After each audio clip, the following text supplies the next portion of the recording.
Good evening, Radhe Radhe. Welcome back to my YouTube channel. So today we'll be discuss regarding ABG. बहुत ही important topic है, theory basis and practical basis. ठीक है, ये video देखने के बाद आपको ABG में सिंगल वन डाउट भी नहीं रहेगा. ठीक है, अगर आपको इसके रिगार्डिंग कोई भी डाउट है तो मुझे कमेंट सेक्शन में जाके कमेंट कर सकते हैं. अदरवाइज वीडियो लाइक करें, वीडियो जो है पसंद आए तो लाइक करें एंड चैनल को सब्सक्राइब करें. तो चलिए स्टार्ट करते हैं ABG बिना देरी किए हुए. तो हेडिंग डाल लेते हैं ABG. अब एबीजी की फुल फॉर्म क्या है वो देखिएगा. एबीजी की फुल फॉर्म है आर्टीरियल आर्टीरियल ब्लड गैस. ठीक, आर्टीरियल ब्लड गैस. अब देखिए इसके अंदर कुछ पॉइंट्स हैं वो समझ लेते हैं कि ये क्यों करते हैं, क्या कैसे करते हैं. ठीक है, सारा कुछ समझेंगे. तो जो है इसका सैंपल कहाँ से लेते हैं, आर्टरी से. आर्टरी ब्लड सैंपल कलेक्ट करते हैं. क्यों करते हैं, ताकि ब्लड में जो गैसेस हैं, गैसेस एंड इलेक्ट्रोलाइट, ठीक है, उनका क्या कर सकते हैं, असेस कर सकें, उनका पता लगा सकें. नेक्स्ट देखिए और क्या कर सकते हैं हम, पीएच देख सकते हैं, ब्लड का पीएच कितना है. नेक्स्ट O2 देख सकते हैं. ठीक है, CO2 का पता लगा सकते हैं. Next bicarbonate, potassium, calcium, sodium and glucose, blood glucose. ठीक है, ब्लड में कितनी ग्लूकोज है वो सब देख सकते हैं इस एबीजी के माध्यम से. ठीक है, नेक्स्ट इस एबीजी का जो सैंपल है वो आर्टरी से लेते हैं, ब्लड से नहीं. ठीक है, ये बात ध्यान रखना. हाँ, नेक्स्ट देखिए ABG best test assess O2 capacity of HB. ठीक है, बेस्ट टेस्ट किसके लिए है कि HB में यानी हीमोग्लोबिन में कितना O2 कैपेसिटी है, कितना परसेंटेज है. ठीक है, अब देखिए ABG करने से पहले कुछ टेस्ट है वो परफॉर्म करते हैं. ABG करने से पहले कहने का मतलब है क्या क्या करना चाहिए. ठीक, किन बातों का ध्यान रखना चाहिए. तो चलिए पहले हेडिंग डाल लेते हैं, बिफोर ABG टेस्ट. तो बहुत इंपॉर्टेंट है, डायरेक्ट हमको सैंपल नहीं लेना है. करना क्या है, उससे पहले एक एलन टेस्ट होता है, एलन टेस्ट परफॉर्म करते हैं. क्यों करते हैं, रीजन क्या है भाई इसका, रीजन देखिए करते क्यों हैं. तो करते हैं assess assess ulnar ulnar artery patency. Ulnar artery है, उसकी पेटेंसी को चेक करने के लिए हम क्या करते हैं, एलन टेस्ट करते हैं. करते कैसे हैं, यहाँ यहाँ देखिएगा इस हाथ में हमारी एक रेडियल आर्टरी होती है, इस साइड रेडियल आर्टरी होती है, इस साइड अल्नर आर्टरी होती है. ठीक है, अगर हमने रेडियल आर्टरी से सैंपल लिया, इसको पंचर कर दिया और ये काम नहीं कर रही है, इसकी सप्लाई ब्लॉक है, तो क्या हो जाएगा, पूरा हाथ साइनोसिस हो जाएगा, डैमेज होने लगेगा. ठीक है, तो हम इसको ब्लॉक करते हैं, इसको ब्लॉक करते हैं, फिर एक एक करके ऐसे छोड़ते हैं. अगर आपका पूरा ब्लड सप्लाई बराबर है तो फिर हम इस आर्टरी को पंचर करते हैं. ठीक है, ये एलन टेस्ट हो गया. ठीक है, ऐसे करते हैं. नेक्स्ट देखिए, नेक्स्ट पॉइंट क्या कहता है हमारा, ड्यूरिंग ड्यूरिंग नहीं, मोस्ट, सॉरी,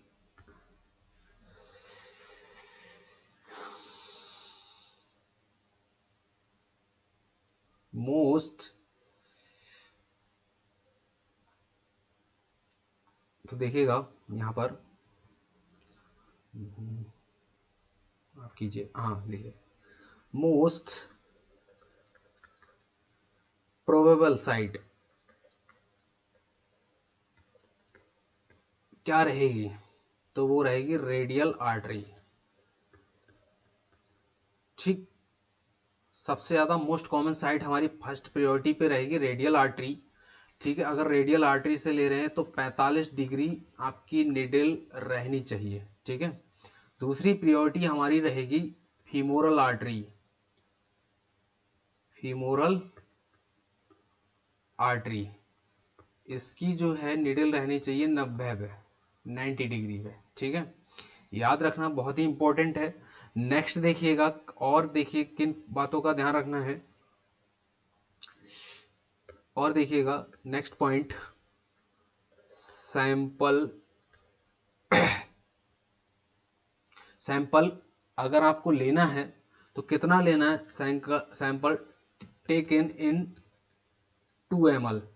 ठीक है, 2 ml लेना है, और कैसे लेना है, हेपराइज्ड करनी है।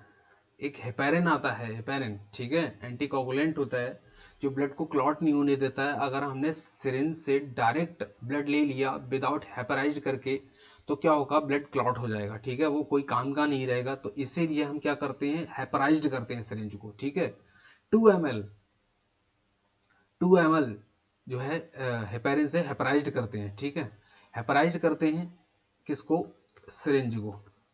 ठीक, ताकि क्या ना हो सके, क्या करता है ये, क्लॉट प्रिवेंट।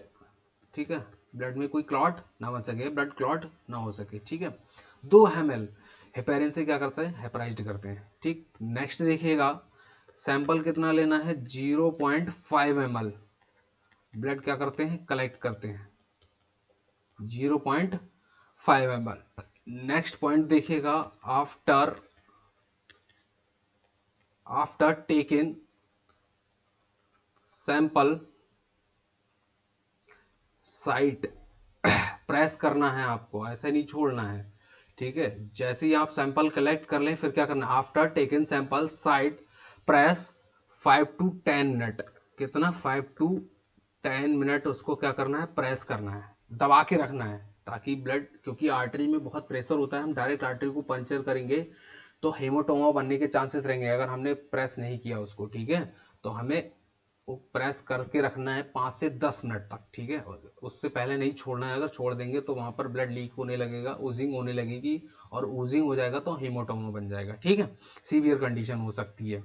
नेक्स्ट देखिएगा, नेक्स्ट पॉइंट क्या है, after taken sample, after taken sample with in 30 minute, with in 30 minute क्या करना है, एबीजी परफॉर्म करनी है आपको, एबीजी परफॉर्म करनी है। ठीक है, अगर आपने सैंपल ले लिया तो 30 मिनट के अंदर अंदर क्या करना है, एबीजी टेस्ट कर लेना है, अदरवाइज सैंपल हेमोलाइज हो सकता है, खराब हो सकता है। ठीक है, इतनी बात सबको क्लियर हो गई होगी। ठीक है, इतनी बात सबको क्लियर हो गई होगी। नेक्स्ट देखिएगा, नेक्स्ट हम बात करेंगे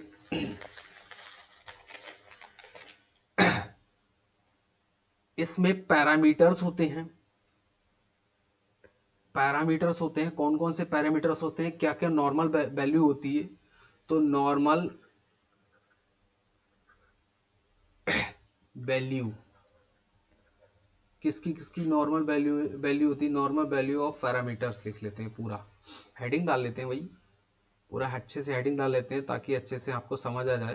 तो ये डिलीट करते हैं इसको, और हेडिंग डाल लीजिएगा अच्छे से,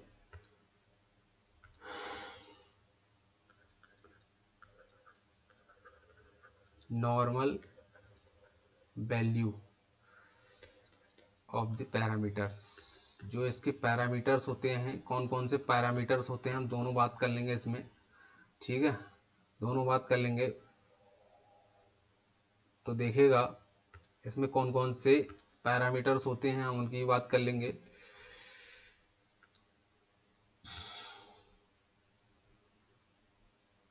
पैरामीटर्स, ठीक है, तो देखिएगा पहला पैरामीटर देखिएगा, पहले हम देखते हैं पीएच। किसको देखते हैं, पीएच। और पीएच की नॉर्मल वैल्यू कितनी होती है, आप सभी को पता होगी, 7.35 टू 7.45। ठीक है, नेक्स्ट देखिए, नेक्स्ट पैरामीटर देखिए, PO2। PO2 कितना होता है, 80 to 100 mmHg बोले तो मिलीमीटर ऑफ मरकरी। नेक्स्ट देखिए PCO2 का होता है 35 to 45 mmHg। नेक्स्ट बोले तो SCO3 होता है 20 to 28 मिली इक्वेंट पर लीटर। ठीक, याद रखना। इतनी बात सबको समझ आ गई। नेक्स्ट देखिए एबीजी को इंटरप्रेट कैसे करते हैं। इंटरप्रिटेशन बहुत जरूरी है, आपको वो आना चाहिए अगर आप क्लिनिकल कर रहे हैं तो। ठीक है, तो आपको इंटरप्रिटेशन बहुत जरूरी है। हेडिंग ला लेते हैं एबीजी इंटरप्रिटेशन।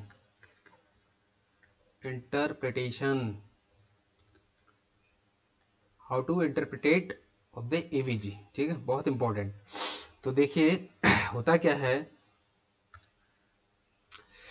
एक निमोनिक है इसका जिसको बोलते हैं रोम, ROME। तो देखिए आर का मतलब क्या होता है, आर का मतलब होता है रेस्पिरेटरी।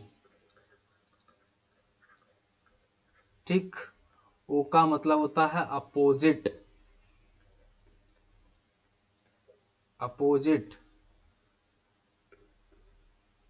ठीक लिख लेते हैं भाई, अपोजिट।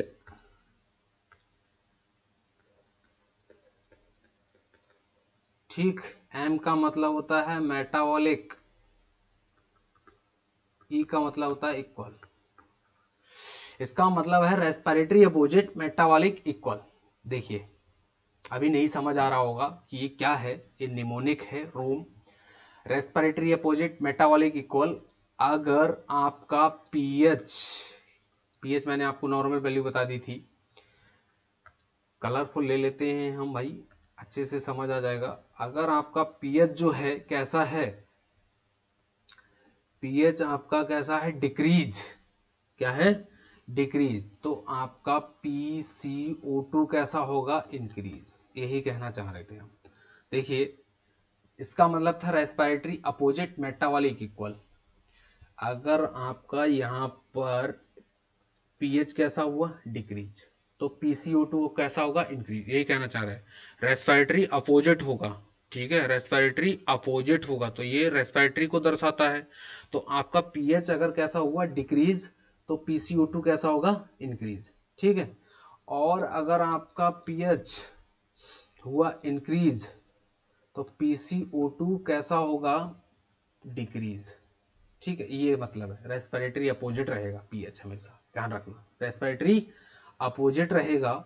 ठीक है, और यहाँ पर जो आपकी कंडीशन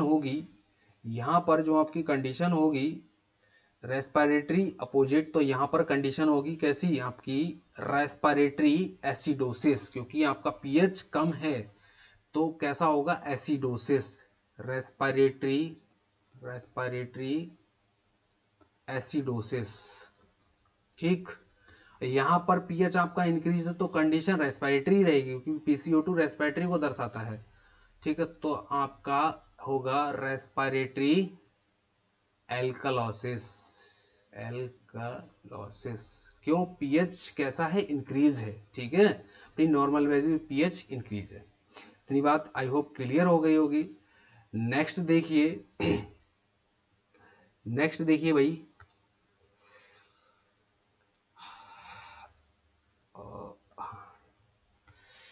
नेक्स्ट देखिए अगर आपका, अब बात करते हैं मेटाबॉलिक की। ठीक है, अगर आपका पीएच कैसा हुआ, इंक्रीज हुआ, ठीक है, तो SCO3 कैसा होगा, SCO3 होगा भाई इंक्रीज, क्योंकि हमने यही बोला था SCO3 किसको दर्शाता है, मेटाबॉलिक को, किसको दर्शाता है, मेटाबॉलिक को।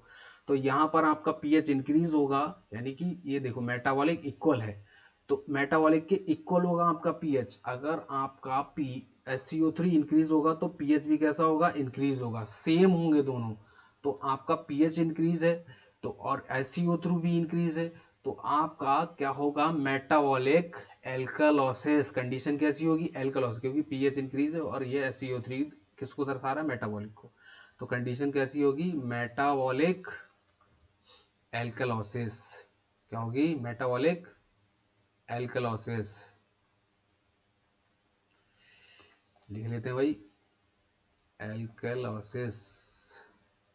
ठीक, ये बात समझ में आ गई। अब नेक्स्ट देखिए, अगर आपका पीएच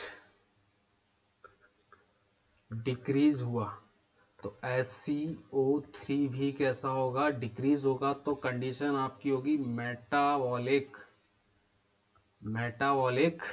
एसिडोसिस। ठीक, एसिडोसिस। तो ये बात क्लियर हो गई आपको। अब देखिए क्वेश्चन है वो आपको सॉल्व करना है और जवाब जो है कमेंट बॉक्स में देना है, आंसर इसका। तो क्वेश्चन मैंने आपको बता दिया। क्वेश्चन है आपका, पीएच अगर आपका 7.30 है, पीएच की वैल्यू 7.30 है, SCO3 की वैल्यू कितनी है, 18 है। SCO3 की वैल्यू 18 है और PCO2 की वैल्यू कितनी है, 40। कितनी है, 40। आपको इसका क्या देना है, आंसर। कहाँ, कमेंट बॉक्स में। कमेंट बॉक्स में इसका क्या देना है, आंसर। ठीक है, नेक्स्ट हम इसी के एबीजी के पार्ट में हम बात करेंगे कंपनसेट, अनकंपनसेटेड एंड फुल्ली कंपनसेटेड। ठीक है, वीडियो लंबा हो जाएगा तो इसीलिए हम 2 पार्ट में बनाएंगे। ठीक है, अनकंपनसेटेड, कंपनसेटेड एंड फुल्ली कंपनसेटेड, ये भी जानेंगे क्या होता है नेक्स्ट वीडियो में। तो चलिए, थैंक यू सो मच।